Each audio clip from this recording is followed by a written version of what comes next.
সজল video করছিল, videography করছিল।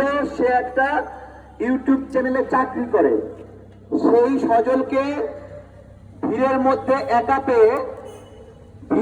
একা পেয়ে মোসাদ নূরের কর্মী নাদিম, রাজু, মাহবুব, সনি সারোয়ার তারা সজলকে চোর বানালো।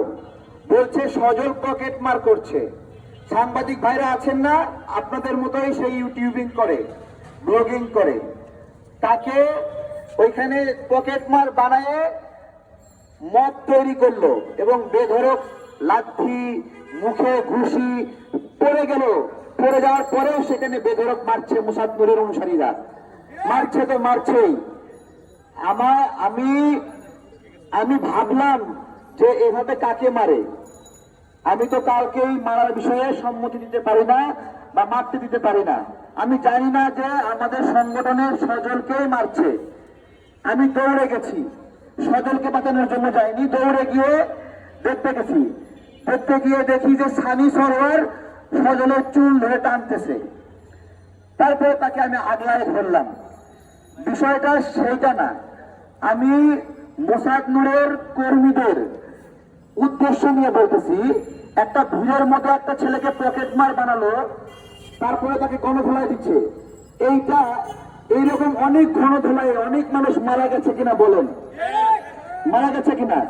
তাহলে এই গণধোলায় সজলের মারা যাওয়ার সম্ভাবনা ছিল কিনা বলেন? আমি মোসাদ নূরকে জিজ্ঞাসা করছি, তোমার কর্মীরা এই যে সজলকে গণধোলাই দিয়ে মারার চেষ্টা করলো, সে যদি মারা যেত, আমরা যদি উপস্থিত না হতাম, তুমি দায় দিতা? আমরা শুনেছি আল রাজি কমপ্লেক্স অনেক আগে ইসরায়েলের গোয়েন্দা সংস্থার একটি শাখা এজেন্ট ছিল 2008 সালের দিকে। এরপরে এখন দেখছি সেই বিল্ডিং এই নুরুল হক নূরের জায়গা হয়েছে। সেই বিল্ডিং এ কেন জায়গা হলো আজকে জানতে যাচ্ছি। আমরা মোসাদ নূরের কাছে জানতে চাই গতকালকের আরেকটি ঘটনা। সাংবাদিক ভাইরা শুধু বলবেন এই ঘটনা সত্য কিনা মিথ্যা। একজন সাংবাদিক ভাইয়ের বাইক নিয়ে আসছেন, সেই বাইক থেকে মোসাদ নূরের কর্মীরা তেল চুরি করতেছিল। তেল চুরি দেখা ওই সাংবাদিক ভাই ওখানে তাকে ধরছে এবং ভিডিও করতেছিল, তেল চুরি করতেছিল।